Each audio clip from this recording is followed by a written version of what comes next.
Hey everybody, thanks for being here. This week we're in Central Washington on Potholes Reservoir fishing for walleye. Brought to you by Corning Ford, Procure, Clackercraft, P-Line, Mack's Lure, Fishfield, Brad's Fishing, Valley Marine, Foley's Fishing Charters, and Fishang Products. Now if you want to learn how to catch more fish, stay tuned. I'm Justin Wolf and this is Angler West Television. Today we're fishing out of Mardon Resort, a great place to stay while fishing one of the fishiest lakes in Washington. Created as part of the Columbia Basin Irrigation Project, Pothole sustains healthy populations of many sport fish species, including walleye, throughout the deep water, channels, and flooded sandy islands. And the dock at Mardon gives you access to most of the same fish. In September and early October, everything's putting on the feed bag out here on Potholes. And you can go out, you can't take enough worms with you. You end up having to run cranks and artificials almost because you can't bring enough night crawlers. And you're catching crappie, bluegill, catfish, perch, walleye, everything. Everything that swims in here, you're catching. There's bluegill in here that are the size of plates. I mean, they're huge, absolutely huge. And crappie the same way. Everything is like I said, putting on the feed bag, and the fishing is absolutely fantastic. But we're not here to fish the dock. Today we're on the water with guide Shelby Ross. Launching here at Mardon Resort, beautiful day. We'll catch some walleye. Our water conditions, the water clarity is very clear, and you can actually watch the fish on the live scope run from the boat as we're trolling, and the wind breaks up that light on the surface, and that's our friend with these conditions. So little walleye chop. Like for generations, they've talked about the walleye chop. Break up that light on the surface. It's going to help us today. Plus, it keeps bugs down. So we're headed back in the Sand Dune Islands, and post-spawn walleye just kind of cruising, looking for food. So we'll probably cover a lot of ground today in some different areas. Crab Creek area, Lin Coolie. We'll kind of cover it all. Well, the fish are just coming out of the spawn, so the bite right now is you got to work for the fish. And with them coming out of the spawn, the big females are still kind of sulking a little bit. The smaller males are out feeding pretty good, so it's a matter of finding the fish that are feeding and you're wanting to get. Potholes Reservoir is 28,000 acre reservoir in Central Washington. It's actually a recollection reservoir where water is pumped at Grand Coulee Dam uphill to form Banks Lake, flows down the canal system, Banks Lake, Billy Clapp Lake, Moses Lake, then Potholes, is distributed to farms along the way. And water that isn't used by the farms is put back into the system here at Potholes for irrigation downstream in the Pasco area. And what's left at Pasco spills back into the Columbia River. And pretty amazing, somebody in the 30s had the vision to turn 500,000 acres of sagebrush into the most productive farmland on earth, and got it done.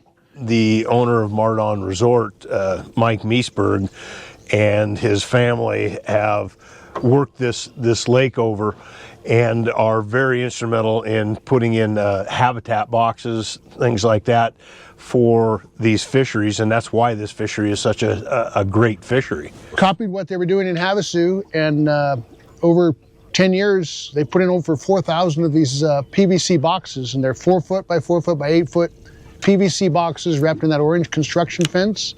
And it creates a structure for the small fish to hide in, to have cover during our low water in the fall. And in the spring, there's structure, there's cover everywhere because of all of these, flooded brush piles, etc. With the drawdown, the seasonal drawdown for irrigation, we'll lose 20 foot of water level. And all of this cover is high and dry. And so then the little fish were just snacks. And these habitat boxes have provided cover. And it has just totally changed our fishing over the last 15 years here. We're getting closer to a couple of them. So this wind breaks up that light on the surface and the boat doesn't bother them. So it's a submerged channel here, and if you get out of the channel at all, it's just thick weeds. So you kind of see on the map there the deeper area of the channel, and like I say, if you get out of it, it's just willow growth and pretty much unfishable. So try to stay in the channel. Got it. Another bass. Little bass? I think it's another bass. Yep. So here's some first into the weeds.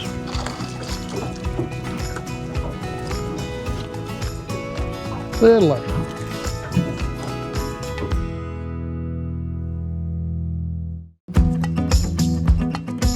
Welcome back to Potholes Reservoir, where we're hunting post-spawn walleye.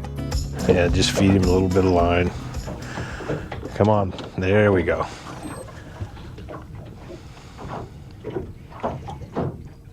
You on there? Yeah, he was still playing. He hadn't licked everything off. Huh. Quit? Yeah. On there He was on there the whole time. The whole time. He just was along for the ride. Yeah. That looks more walleye-like.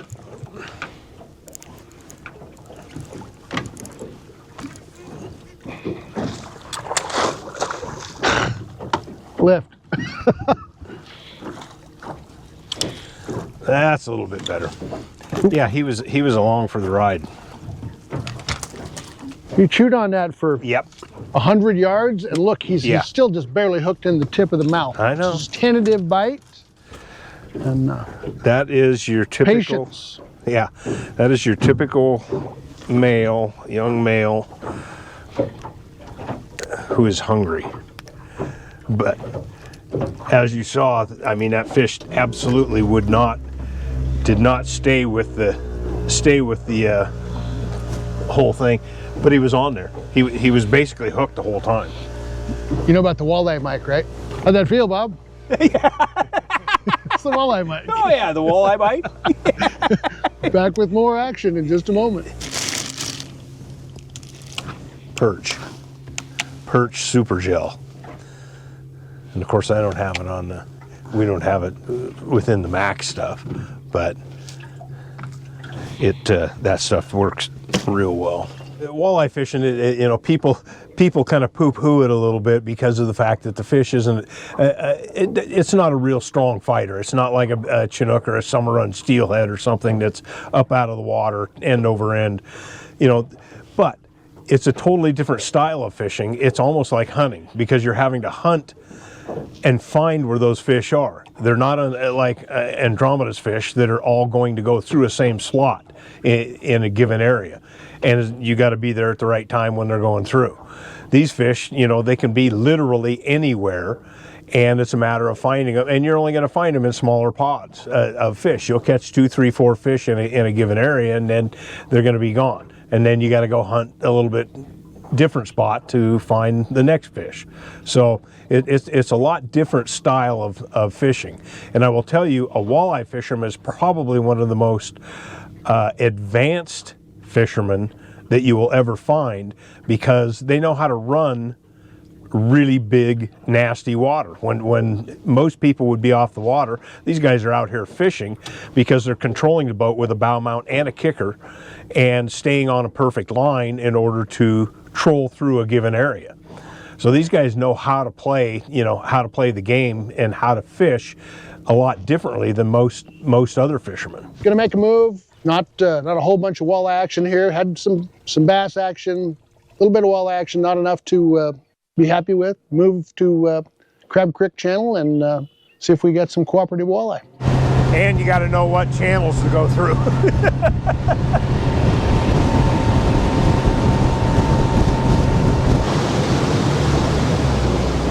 On any of my trolling applications, I use a smile blade up on top. Because all I'm doing is adding, you know, some attraction, and it never hurts. I mean, having that extra attraction always is going to help. And I changed it up to a different color smile blade, but this time of the year we're using predominantly 1/1 smile blades.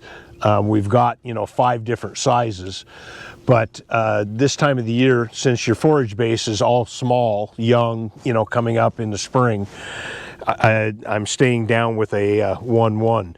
In the wintertime, you know, a month and a half ago, we were fishing 0.8 smile blades, keeping everything really, really small, minimal, you know, the whole 9 yards.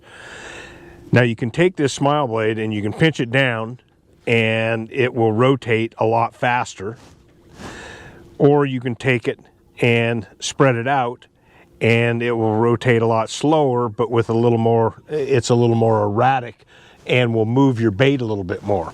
So just depending on, when I first start out in the morning, I'm going to pinch it about halfway down, so I get like right in between the two. And just depending on how the fish are, if they're not really picking it up, I might end up going to a little more erratic. If they're you're fishing a little bit more colored stained water, I would go with pinch it in so it's rotating a little bit faster. Try to get a little bit more movement, or a little bit more movement on your blade where you're catching more light. So right now we're going to see how this other color works. My favorite feed is perch, but they'll eat anything they can catch. And in the spring, a lot of their diet is bugs, because there's not a whole bunch of bait fish for them to feed on. And there's the water worms, more crawfish, and then there's all of the species of fish in the lake spawn, and there's more small bait fish available. That becomes more of their diet.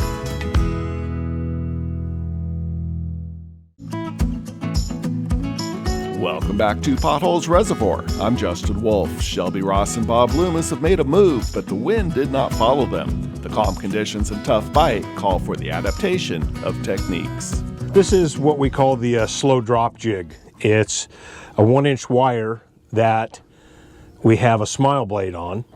We put a 1-1 smile blade on them, and it's got a quick disconnect, so I can take and put any type of jig on there. I can run swim baits. I can run this in front of virtually anything. But right now I've got it on our slow drop jig, which is a 3/8 ounce jig, and we're going to take this one and throw it out the back and troll it further back away from the boat. I've been trolling this time of year, bait like this, just tossed behind the boat, lightweight, and it's up off the bottom, and it's kind of suspended, but well away from the boat. And some days it translates into better than half our action. So you don't always need to have a bottom bouncer in order to catch these. I went to a small smile blade just to try a little bit different pattern. Like I said, a month ago, that smaller profile is basically what we were fishing 100% of the time, but you just never know. We finally got bit. Been a little lull. Yeah, a little bit of a lull. It's good fish too.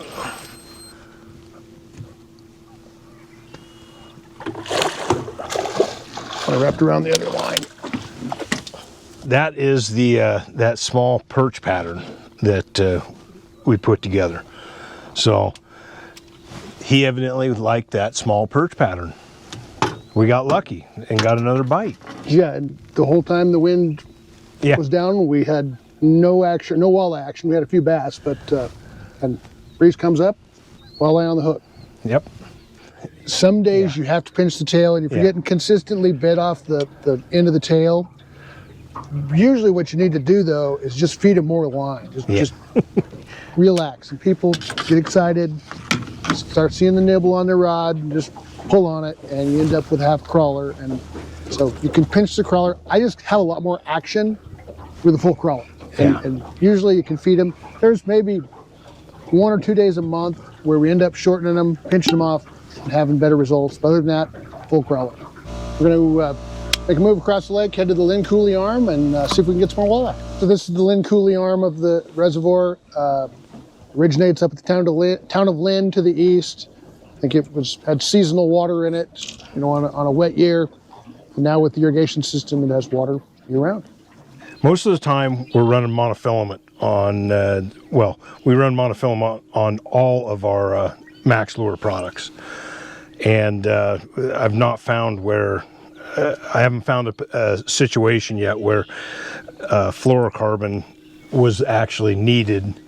And so not being, totally leader shy with a lot of our lakes and water clarity and thing like that, I do run a longer leader. I run about a 5-foot leader on most everything, and it gives a little more movement to your gear as you're trolling. And as you'll see, some guys will fish heavier leads you know, to try to get down and stay down in contact with the bottom. I actually like fishing a little bit lighter lead, just for the mere fact I like having a little more free flowing, you know, a little more movement on all of the gear that we're fishing. Most of the time we're fishing 14 pound to 17 pound leaders. Feed them on, feed them on, feed them on, feed them on.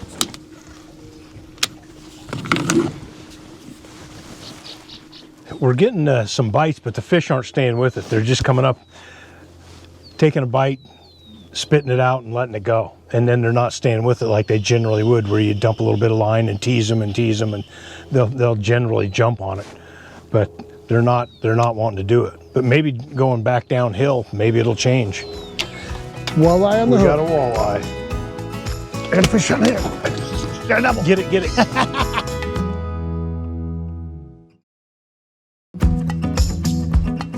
We're going back to Potholes Reservoir, but first, here's your Fishfield tackle connection. Now, if you're looking for walleye tackle, fishfield.com makes it really simple.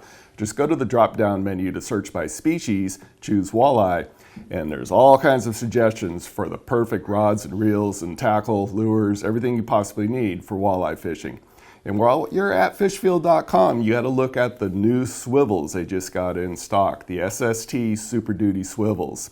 When you're using any kind of a lure that's turning and twisting, you better have good swivels, and these SST Super Duties are arguably the best on the market. Now, let's go back to Potholes Reservoir and catch some more walleye. Shelby Ross and Bob Loomis have had some luck on the main lake, but the numbers aren't what we were hoping for. So we've made a change by running up the Lin Coolie, looking for a better walleye bite. Walleye on the hook. We got a walleye. And a fish on here. Got a double. Get it, get it. Get it. Oh, it came off. Oh, that's yours. we got to go back through there. Yeah, nice fish. Out to the side, out to the side. There you go. Heck yeah. Might grab that one. That one's got a fish on it, I think. Or a tree, I can't tell which. Fish or tree? Neither. I don't think. No. Yeah, turn around going downstream and had 3 on it once, basically. Only got the 1 in the pandemonia, but Nice fish. nice fish. We'll take it. Absolutely. UV glow.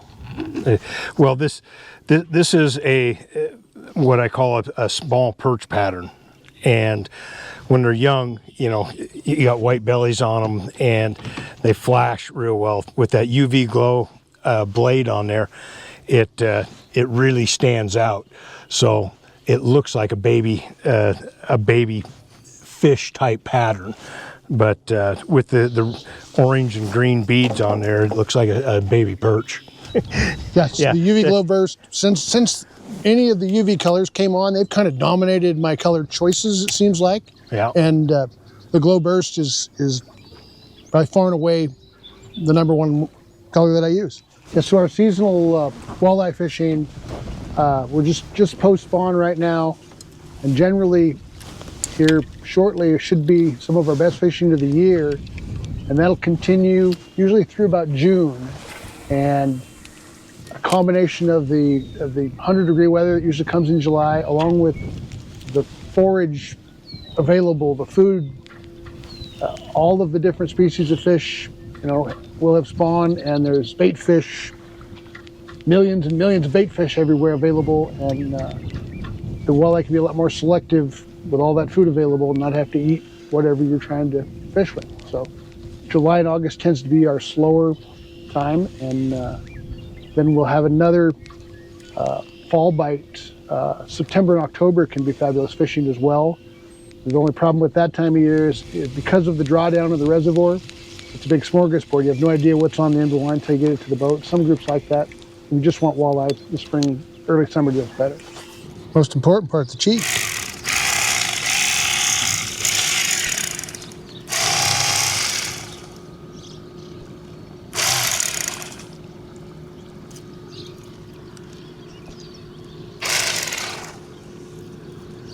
Best part of the walleye right there.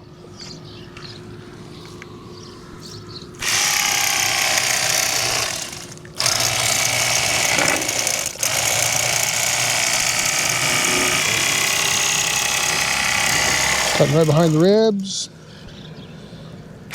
Rib chunk off. This is the rib cage. There's a chunk of meat right there against the ribs. Right up against the bone. Put that out there. It'll fry up just like a potato chip. A little crispier than the main fillet. Ribs won't need. So this is the tail end, kind of pointed end. You just grab the two halves of the fillet, pull them apart.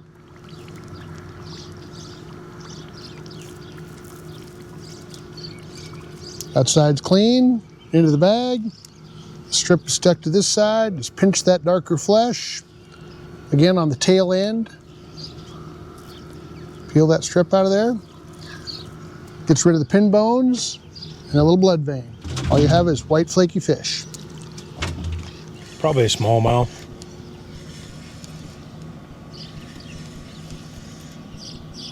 A crappie. I think it's bigger than a crappie, I think. They love that sonic bait fish. Jigging off the docks here at Mardon, and just caught a nice little smallmouth. And you never know what you can catch. Hell, you can catch everything in here. Walleye, perch, crappie, bluegill, smallmouth, largemouth. There's all sorts of stuff in here.